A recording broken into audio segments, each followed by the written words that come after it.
නමෝ තස්ස භගවතු වරහතෝ සම්මා සම්බුද්දස්ස. නමෝ තස්ස භගවතු වරහතෝ සම්මා සම්බුද්දස්ස. නමෝ තස්ස භගවතු වරහතෝ සම්මා සම්බුද්දස්ස. කාරුණික පින්වත්නි, අපේ බුදුරජාණන් වහන්සේ දේශනා කරනවා කර්ම විපාක වලින් නිදහස් වෙන්න පුළුවන් කමක් නැහැ කියලා. න අන්තලික්කේන සමුද්ද මධ්‍යේ න බබ්බතානං විවරං පවිස්ස න විජ්ජතිසෝ ජගති පදේසෝ යත්ත තිතෝ න මුච්චේය පාපකම්මා. දැන් මේකෙදී පැහැදිලි වෙන වැදගත් දෙයක් තමයි යම්කිසි පාපක්‍රියාවක් කරලා නරක වැඩක් කරලා ඒකෙන් සැඟවෙන්න පුළුවන් කමක් නැහැ කිසි කෙනෙකුට. අහසේ යම් තැනක සැඟවෙලා හිටියා, ඒ වගේම මුහුදේ කොහේ හරි සැඟවිලා හිටියා, එහෙම නැත්නම් ගල් කුහරයක් හදාගෙන මහා ගල් කුහරයක් මැදට වෙලා සැඟවිලා හිටියා. මේ ලෝකෙ කොහේ හරි සැඟවිලා හිටියත් පාප කර්මයෙන් නිදහස් වීමක් ඇත්තෙම නැහැ. ඒක අපි හොඳට තේරුම් ගන්න ඕන දෙයක්. තව විදිහකින් එක කිව්වොත් එහෙම සිවුරට මුවා වෙලා සූරේ සැඟවිලා කියන්නේ සිවුර පොරවගෙන වෙනත් ආගමකින් ගත්තොත් ලෝගෝ දාගෙන, එහෙම නැත්නම් වෙනත් ආගමික ඇඳුමක් පොරවගෙන හිටියට කාටවත් පුළුවන් කමක් නැහැ පාපක්‍රියාවලින් මිදෙන්න. භික්ෂුවක් වුණත්, වෙනත් පූජකයෙක් වුණත්, විධායක බලතල තියෙන විධායක නායකයෙක් වුණත්, විධායක ලෝකනායකයෙක් වුණත් කිසිම නිදහසක් නැහැ, බේරීමක් නැහැ පාපක්‍රියාවලින්. අනේ කාරණේ අපි හොඳට තේරුම් ගන්න ඕනේ. මේ ලෝකේ කිසි කෙනෙකුට පාපක්‍රියාවලින් මිදෙන්න පුළුවන් කමක් නැත්තේම නැහැ. කර්ම නීතිය සියල්ලට ඉහළින්. රටක සම්මත කර නීතියත් සියල්ලට ඉහළින් කියලා කියනවා. ඒක බොහෝ වෙලාවට ඒක එහෙම වෙන්නේ නැහැ. නීතිය ඉහළින්, හැබැයි ක්‍රියාත්මක වෙන්නේ නැහැ. එහෙම එකක් නෙති. එතකොට ඒක වෙනස් විදිහකට ක්‍රියාත්මක වෙනවා. මොකද ඒක මිනිස්සු විසින් සම්මත කරන්නේ, ක්‍රියාත්මක කරන්නේ මිනිස්සු. එතකොට මිනිසුන්ගේ සිතැඟි පරිදි තමයි කොහෙන් හරි ක්‍රියාත්මක වෙන්නේ. අධිකරණයකින් ඒවා විසඳුවට අධිකරණයට වාර්තා වෙන කරුණුත් එක්කනේ ඒවා පදනම් වෙන්නේ. ඒ වගේම නීතිය මතු කොට දක්වන්න පුළුවන් හැකියාව, දක්ෂතාවය තියෙන නීතිඥවරු යටතේ ඒවා පවතින්නේ. එතකොට තීන්දුව නිවැරදි වෙන්නත් පුළුවන්, වැරදි වෙන්නත් පුළුවන්. හැබැයි කර්ම නීතියේ එහෙම නැහැ. හරියටම නඩුව විසඳනවා. එතකොට ඒ විසඳනකොට ඒකෙන් බේරෙන්න කාටවත් පුළුවන් කමක් නැත්තේම නැහැ. මේකෙදී තේරුම් ගත යුතුයි කුඩා වුණත් ලොකු කෙනෙක් වුණත් තනතුරු වලින් බලවත් වුණත් කිසි කෙනෙකුට නිදහසක් නැහැ. ගැලවීමක් නැහැ. පළවෙනිම ඇති වෙන කර්ම විපාකයක් හැටියට අත්තානුවාද භය. තමන්ට තමන් බයක් ඇති වෙන. අපි කියනවානේ හෘද සාක්ෂිය කියලා. හෘද සාක්ෂිය කියන්නේ ඒක තමයි. අත්තානුවාද භය. පව වැඩ කරපුවාම අත්තානුවාද භයක් ඇති වෙනවා. එතකොට පින් කරන කෙනෙකුට, කුසල් කරන කෙනෙකුට තමන්ට තමන් පිළිබඳ සතුටක් ඇති වෙනවා. ඒතර අත්තානුවාද භය ඇති වෙනවා. ඊළඟට එකකින් නිදහස් වෙන්න පුළුවන් කමක් නැහැ කාටවත්. ඊළඟට පරානුවාද භය. සමාජයේ අය දෝෂාරෝපණය කරයි කියලා බය තියෙනවා. සැක තියෙනවා. ඒක නවත්තන්න බෑ කාටවත්. එතකොට සමාජයෙන් දෝෂාරෝපණය එනවා. ඒක නවත්ත ගන්න බෑ. දණ්ඩ බය. ඊට පස්සේ දඬුවමට, එතකොට දඬුවමට මුහුණ දෙන්න සිද්ධ වෙනවා. සමාජවල අධිකරණයෙන් තීන්දුවක් පැමිණලා වෙන්නත් පුළුවන්. එහෙම නැත්නම් සමාජයෙන් තීන්දුව කළා වෙන්න පුළුවන්. මේ දෙකේම ඉන්න පුළුවන්.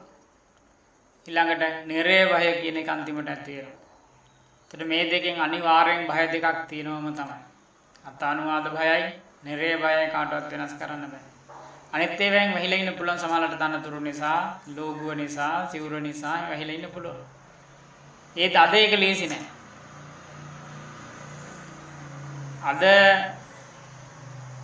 අද සමාජයට වැහිලා ඉන්න පුළුවන් කමක් නැහැ.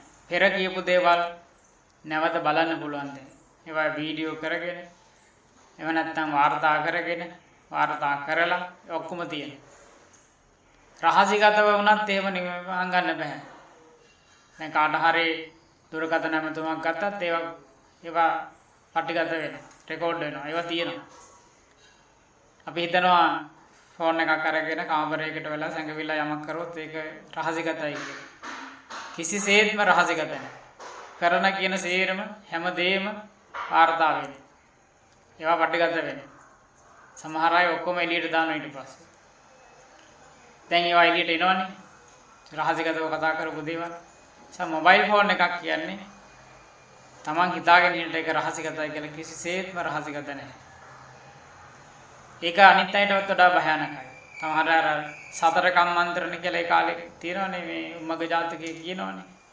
හතරට ඇහුණා ඊට පස්සේ ඊට වඩා දිගටම ගියා. මේක ඊට වඩා භයානකයි. සතර කම්මන්ත්‍රණය නෙමෙයි. බිලියන කම්මන්ත්‍රණය කියලා තමයි කියන්නේ. එච්චරකට භයානකයි. ඒ නිසා කවුරුවත් හිතන්න එපා මොබයිල් ෆෝන් එකක් නැත්නම් අන්තර්ජාලය පාවිච්චි කරලා රහසිගතව යමක් කරා දැන් ඒක සංගවිලා තියෙන කියලා එහෙම බෑ හොයන්න. එහෙම මේ බෑ නවත්තන්න වහන්න බෑ. අන්තර්ජාලය භාවිතා කරන සෑම දෙයක්ම රහසිගත වෙන්නේ නැහැ. ඒ නිසා බොහෝම භයානකයි. මේ පෙරට වඩා කර්ම විපාක වශයෙන් ක්‍රියාත්මක වෙන තියෙන ප්‍රවණතාවය වැඩි දැන්. වාර්තාගත කරගෙන තියෙන රෙකෝඩ් කරගෙන තියෙන පසුගිය ඒවා බලන්න පුළුවන් ආපහු දැන් සමාජ මාධ්‍ය පෙරේවා කියන ඒවා වාර්තා කරලා ආපහු යොමු කරන්නේ අන්න ඒ වගේ භයානකයි සපෙරට වඩා භයානකයි මේ විශේෂයෙන් සමාජයෙන් වැහිලා යමක් කරන්න පුළුවන් කමක් නැහැ. නිසා ගිහි වුණත් පැවිදි වුණත් ස්ත්‍රී වුණත් පුරුෂ වුණත්